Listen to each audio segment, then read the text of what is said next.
Welcome to Telugu current affairs. ఈరోజు మనం 2 July 2020కి సంబంధించిన ఈనాడు ఎడిటోరియల్ అనాలిసిస్ చూస్తున్నాము. బ్యాంకింగ్ రెగ్యులేషన్ యాక్ట్ 1949కి ఆర్డినెన్స్ రూపంలో సవరణ అనే టాపిక్ గురించి మాట్లాడుకుంటున్నాం. సో ప్రధానంగా చూస్తే ఎందుకు ఇది చర్చలోకి వచ్చింది అంటే ఇటీవల జరిగిన బ్యాంక్ ఉదంతాలు కొన్ని. So non banking finance corporation కావచ్చు, వాణిజ్య బ్యాంకులు కావచ్చు, సహకార బ్యాంకులు కావచ్చు, ఇవన్నిట్లో కూడా కొన్ని ఉదంతాలు అనేది ఇటీవల బయటికి రావడం వల్ల ప్రజలకు బ్యాంకింగ్ వ్యవస్థపై పెద్ద మొత్తంలో నమ్మకం అనేది తగ్గుతోంది. సో ఈ యొక్క భారతదేశంలో బ్యాంకింగ్ వ్యవస్థ అయితే ఏ విధంగా ఉంది అని అంటే భారతదేశ ఆర్థిక వ్యవస్థకు ఒక ప్రధాన మూలాధారంగా చెప్తారు. ఎందుకొరకనంటే ప్రజల నుంచి పొదుపులను సేకరించి ఆ పొదుపులను పెట్టుబడులుగా మార్చడానికి మధ్యవర్తిగా ఉంది ఈరోజు బ్యాంకింగ్ రంగం. సో ఆ బ్యాంకింగ్ రంగంపై ఈరోజు ప్రజలకి నమ్మకం కోల్పోవడం వల్ల ప్రజలు పొదుపులు చేయడానికి బ్యాంకులకు వెళ్ళట్లేదు. ఆ పొదుపులు చేయడానికి వెళ్ళకపోవడం వల్ల ఈ యొక్క బ్యాంకింగ్ రంగంలో ఈ యొక్క క్యాష్ రిజర్వ్స్ అనేవి తగ్గిపోతున్నాయి.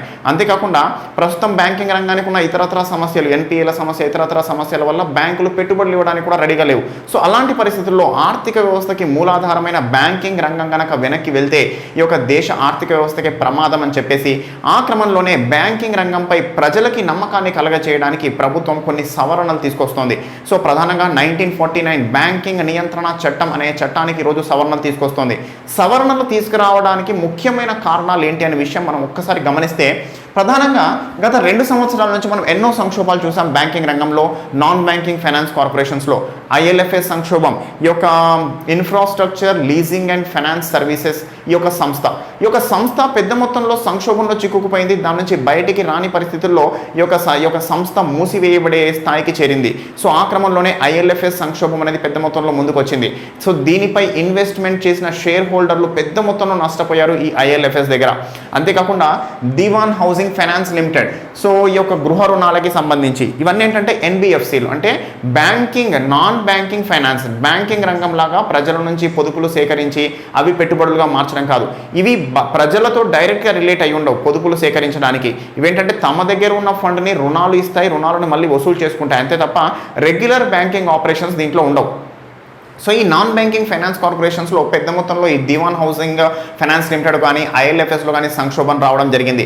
అదేవిధంగా వాణిజ్య బ్యాంకులకి సంబంధించి చూస్తే 2017 చివరిలో పంజాబ్ నేషనల్ బ్యాంక్లో సంక్షోభం వచ్చింది. Nirav Modi, Mehul Chokshi letter of undertaking అనే ఒక అంశాన్ని వాడుకొని కొన్ని వేల కోట్లు మోసం చేశారు బ్యాంక్ని. దాదాపు 11,000 నుంచి 14,000 కోట్ల మధ్యలో ఉంది ఈ మోసము అని చెప్పేసి పేపర్లో చదివిన పరిస్థితి. సో అంతేకాకుండా దాని తర్వాత ఇటీవల మనం చూస్తే ఎస్ బ్యాంక్ సంక్షోభం. సో ఎస్ బ్యాంక్ ప్రైవేట్ రంగంలో వన్ ఆఫ్ ద టాప్ బ్యాంక్గా ఉండి సడన్గా అది మొత్తం జీరో స్థాయికి చేరిన పరిస్థితి.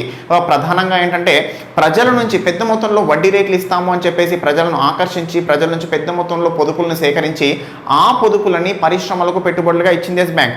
కానీ ఏవైతే పరిశ్రమలకు ఇచ్చిందో ఆ పరిశ్రమలకి ఇచ్చే సమయంలో కొన్ని అక్రమాలు చోటు చేసుకున్నాయి. ఆ పరిశ్రమలు మళ్ళీ తిరిగి చెల్లించలేదు. సో ఈ క్రమంలో బ్యాంకుకి ఎన్పిఏల బాధ పెద్ద మొత్తంలో పెరిగిపోయి బ్యాంకే మూతపడే స్థాయికి చేరింది. సో ఆ క్రమంలో ఆర్బీఐ యొక్క ఇంటర్వ్యూన్ అయిపోయి ఈ యొక్క ఎస్ బ్యాంక్ని కాపాడాలి అని చెప్పేసి పెద్ద మొత్తంలో దాంట్లోకి పెట్టుబడులను చొప్పించింది ఎస్బీఐ, ఎల్ఐసి వంటి వాటి ద్వారా. సో అంతేకాకుండా ఇటీవల మనం ఒక 3 days బ్యాక్ మన ఎడిటోరియల్లో డిస్కస్ చేశాము పంజాబ్ మహారాష్ట్ర కోఆపరేటివ్ బ్యాంక్ సంక్షోభం. సో ప్రధానంగా వాళ్ళకి సంబంధించి వాళ్ళ దగ్గర ఉన్న డిపాజిట్లు 11,000 కోట్లలో 65% అంటే దాదాపుగా 6,500 కోట్ల పైచిలకు మొత్తాన్ని కేవలం ఒకే ఒక కంపెనీ హెచ్డిఐఎల్ అనే కంపెనీకి ఇచ్చారు. సో హెచ్డిఐఎల్ అనే కంపెనీకి ఒకే కంపెనీకి ఇంత పెద్ద మొత్తం ఇవ్వడం, ఆ కంపెనీ తిరిగి చెల్లించకపోవడం వల్ల ఈ పంజాబ్ మహారాష్ట్ర కోఆపరేటివ్ బ్యాంక్ కూడా ఈరోజు సంక్షోభంలో చిక్కుకుంది. సో ఈ విధంగా ఇన్ని రకాలుగా బ్యాంకింగ్ రంగం అనేది అన్ని వైపుల నుంచి సంక్షోభంలో చిక్కుకుంటే ప్రజలు బ్యాంకింగ్ రంగానికి దూరం అయితే దేశ ఆర్థిక వ్యవస్థకు ఎంతో ప్రమాదకరం అని చెప్పేసి ప్రభుత్వం ఈరోజు ఈ చట్టానికి సవరణలు చేస్తూ ఈ యొక్క రిజర్వ్ బ్యాంక్కి మరికొన్ని అధికారాలు కల్పిస్తూ కొన్ని సవరణలు తీసుకొస్తోంది. ఆల్రెడీ ఇందులో వన్ ఆఫ్ ద పార్ట్ ఏంటంటే సహకార రంగానికి సంబంధించి ఏ విధంగా తీసుకుంది, సహకార బ్యాంకులకు సంబంధించి రిజర్వ్ బ్యాంక్ ఆఫ్ ఇండియాకి ఏం అధికారాలు ఇచ్చిందనే విషయం గురించి మనం ఒక 3 days బ్యాక్ డీటెయిల్డ్గా చూసాం. సో ఎవరైనా ఇన్ఫర్మేషన్ ఇందులో పూర్తిగా చెప్పలేను నేను, ఎందుకంటే ఇదంతా అవుట్లైన్గా ఉంది. సహకార బ్యాంక్కి సంబంధించి పూర్తి స్థాయి ఇన్ఫర్మేషన్ ఒక 3 days బ్యాక్ వీడియోలో చెప్పాను. సో దాన్ని ఒకసారి రిఫర్ చేయండి. ఇక్కడ కూడా దాన్ని డిస్కస్ చేస్తాను కానీ పూర్తి స్థాయి ఇన్ఫర్మేషన్ అక్కడ ఉంటుంది. సో ప్రధానంగా చూస్తే ప్రభుత్వం ఏం చేయాలనుకుంటోంది? ఈ బ్యాంకింగ్ రెగ్యులేషన్ యాక్ట్ 1949కి సవరణ చేసి ప్రభుత్వం చేయాలనుకుంటున్న అంశం ఏంటంటే రిజర్వ్ బ్యాంక్కి పెద్ద మొత్తంలో అధికారాలు కల్పించాలి అనుకుంటోంది. ఇంతవరకు ఏ విధంగా ఉండేది అంటే ఒక వాణిజ్య బ్యాంక్ గనక ఏదైనా మోసానికి గురై ఇబ్బందుల్లోకి వెళ్ళిన పరిస్థితుల్లో ఆ బ్యాంకు మోసానికి గురైన తర్వాతనే రిజర్వ్ బ్యాంక్ ఆఫ్ ఇండియా దాంట్లో ఇంటర్వ్యూన్ అయ్యేది. ఇంటర్వ్యూన్ అయి అప్పుడు దాని యొక్క సంస్థ యొక్క ఆపరేషన్ పై అంటే ఆ బ్యాంక్ యొక్క ఆపరేషన్స్ పై మారటోరియం విధించడం కానీ, ఆ యొక్క బ్యాంకులో ఉన్న డిపాజిట్ల నుంచి ఈ యొక్క విత్డ్రా చేసుకునే లిమిట్ని నిలిపివేయడం కానీ. సో ఇటీవల మనం చూసాం ఎస్ బ్యాంక్ సంక్షోభం సమయంలో ఈ యొక్క ప్రజలు బ్యాంక్ నుంచి మొత్తాన్ని విత్డ్రా చేసుకోలేని పరిస్థితి, బ్యాంక్ పై మారటోరియం విధించిన పరిస్థితి మనం గమనించవచ్చు. సో అలాంటి పరిస్థితులు చేపట్టి అలాంటి చర్యలు చేపట్టి ఆ బ్యాంకుని బయటపడేయడానికి ప్రయత్నం చేస్తుంది, లేదా ఇతర బ్యాంకుల్లో విలీనం చేయడానికి ప్రయత్నం చేస్తుంది రిజర్వ్ బ్యాంక్ ఆఫ్ ఇండియా. కానీ అలా చేయడం వల్ల జరిగే అంశం ఏంటంటే ప్రజలకి పెద్ద మొత్తంలో అపనమ్మకం అనేది పెరిగిపోతుంది. రాబోయే రోజుల్లో ఇంకో బ్యాంక్ పరిస్థితి కూడా ఇదే విధంగా తయారవచ్చు అని చెప్పేసి ప్రజలు బ్యాంకు నుంచి దూరం జరుగుతున్న పరిస్థితి. పెద్ద మొత్తంలో ఈ మధ్య విత్ డ్రాస్ పెరిగాయి, బ్యాంకింగ్ వచ్చే పొదుపులు అనేవి తగ్గిపోయాయి అని చెప్పేసి చెప్తున్నారు. సో అలాంటి పరిస్థితి తలెత్తకూడదు అని చెప్పేసి ఈ బ్యాంకింగ్ రెగ్యులేషన్ యాక్ట్లోని సెక్షన్ 45ని సవరించింది ప్రభుత్వం.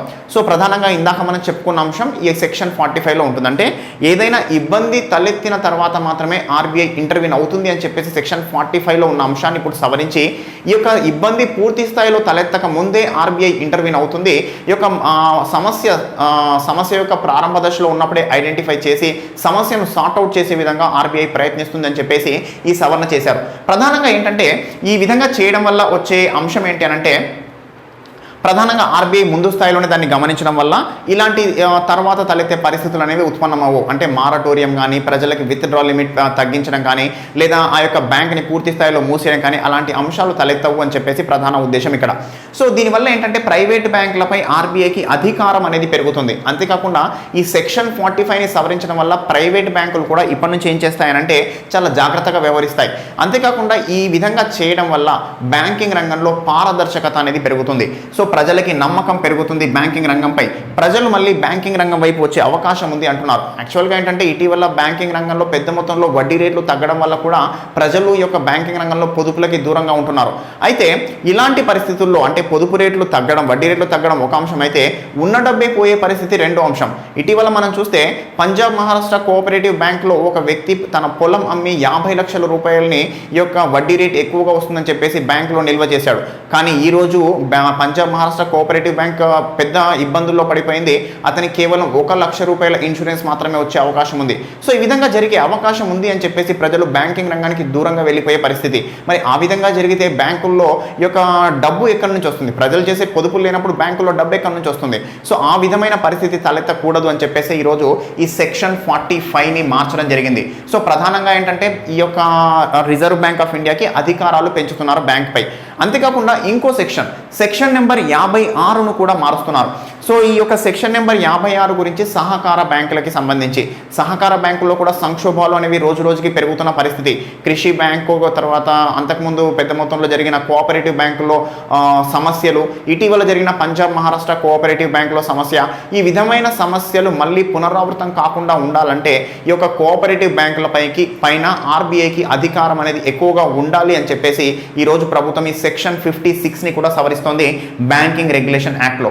సో దీంట్లో వచ్చిన ముఖ్యమైన సవరణ ఏంటంటే ఇన్ని రోజుల వరకు ఈ సహకార బ్యాంకుల్లో ఒక బోర్డు ఉండేది. ఆ బోర్డుకి సంబంధించి ఎన్నికలు నిర్వహించేవారు. బ్యాంకుల్లో అకౌంట్ కలిగిన అకౌంట్ హోల్డర్లు అందరూ ఎన్నిక ద్వారా ఆ బోర్డును ఎన్నుకునేవారు. ఆ బోర్డు తీసుకునే నిర్ణయాలకి అనుగుణంగా ఈ యొక్క బ్యాంక్ అనేది నిర్వహించబడేది. బ్యాంక్కి సంబంధించిన ఆడిట్ ఇవన్నీ కూడా cooperative sub registrar, cooperative registrar వీళ్ళు చేసేవాళ్ళు. సో ఈ క్రమంలో రాష్ట్ర ప్రభుత్వ నిర్వహణలో ఉండే ఈ బ్యాంకుల్లో పెద్ద మొత్తంలో అక్రమాలు చేసుకోవడం ప్రారంభించబడ్డాయి. సో అలాంటి పరిస్థితుల్లోనే ఈరోజు పెద్ద మొత్తంలో ఈ యొక్క కోఆపరేటివ్ బ్యాంకుల పైన కూడా ప్రజలకి నమ్మకం అనేది తగ్గిపోయింది. సో అలాంటి పరిస్థితుల్లో రిజర్వ్ బ్యాంక్ ఆఫ్ ఇండియాకి ఈరోజు సెక్షన్ 56ని సవరించి అధికారాలను పెద్ద మొత్తంలో కట్టబెడుతోంది ప్రభుత్వం. సో దీనివల్ల జరిగే అంశం ఏంటంటే ఈ బోర్డు ఏదైతే ఉందో ఈ బోర్డు ఇక్కడ నుంచి ఎలక్షన్స్ ద్వారా ఎన్నుకోబడదు, ప్రభుత్వం ద్వారా ఈ యొక్క క్వాలిఫైడ్ అయిన పీపుల్ ద్వారా ఈ బోర్డు అనేది నిర్వహించబడుతుంది. ఒక సిఇఓ అధికారి ఉంటాడు.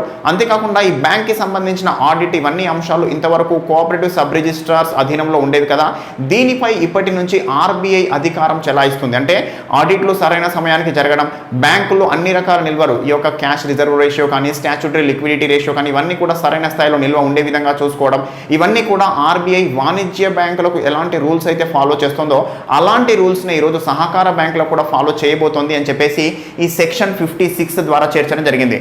అంతేకాకుండా ఈ విధంగా చేయడం వల్ల ఏంటంటే కోఆపరేటివ్ బ్యాంక్స్ ఏవైతే ఉన్నాయో అవి కూడా మళ్ళీ పూర్తి స్థాయిలో తమ యొక్క నిర్వహణ చేపట్టవచ్చు, దానిపై కూడా ప్రజలకి నమ్మకం కలుగుతుంది ఆర్బీఐ నియంత్రణలో ఉన్నందువల్ల అని చెప్పేసి ఈరోజు దానికి కూడా ఒక సవరణ చేస్తున్నారు. అయితే ఇక్కడ మనం చూస్తే కొన్ని ఇప్పటికీ ప్రాథమిక వ్యవసాయ రుణ సంఘాలు అనేవి ఉన్నాయి. సో 1904లో బ్రిటిష్ వారి కాలంలో చేయబడిన సహకార సంఘాల చట్టం ప్రకారంగా నిర్వహించబడుతున్నాయి. దాదాపు మన రాష్ట్రంలో మన దేశంలో ఈరోజు 90,000కి పైగా ఉన్నాయి ఈ యొక్క ప్రాథమిక వ్యవసాయ రుణ సంఘాలు. సో ఈ ప్రాథమిక వ్యవసాయ రుణ సంఘాలపై మాత్రం ఈ యొక్క సవరణల యొక్క ఇబ్బంది అనేది ఈ సవరణల ద్వారా వచ్చే నూతన మార్పులు అనేది దీనిపై పడదు అంటున్నారు.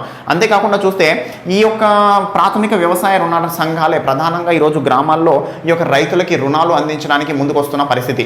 సో ఈ విధంగా ప్రభుత్వం చేస్తున్న సవరణలు సెక్షన్ 45 కావచ్చు, సెక్షన్ 56 రెండు సవరణల గురించి మనకు కొద్దిగా అవగాహన అనేది పెంచుకోవాలి. ఎందుకంటే ప్రస్తుతం జరుగుతున్న ఈ సవరణలు ఏవైతే ఉన్నాయో ఇవి మన ఎగ్జామ్లో మనం రిప్రజెంట్ చేయగలిగితే, కరెంట్ డేటాని మన ఎగ్జామ్లో పెట్టగలిగితే మనకి కొంత స్కోప్ అనేది మార్క్స్ కొంత ఎక్కువ రావడానికి స్కోప్ అనేది పెరుగుతుంది. సో అందువల్ల ఈ రెండు సెక్షన్లపై కొంత అవగాహన అనేది పెంచుకోవాలి.